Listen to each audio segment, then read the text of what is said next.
Hey guys, welcome back to a new video. Today we are here at Carl's Jr. eating some breakfast.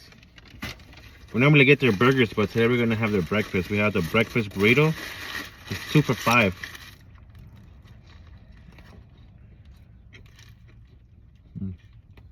Bacon, cheese, and egg.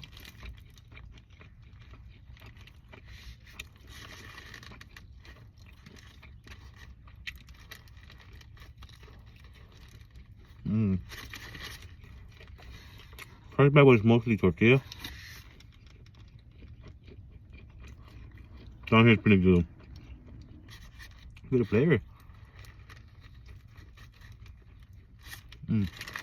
Also got the grilled cheese breakfast sandwich.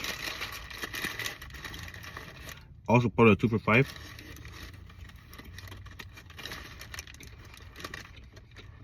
This one here needs like some ketchup or something. My bag didn't come with any. These are got biscuits.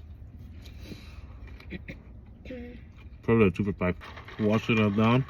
A Dr. Pepper at 7 a.m.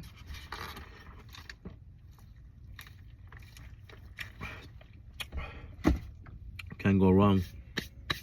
No, we don't want Dr. Pepper. I give this breakfast right here an 8.9 out of 10. Go ahead and give it a try.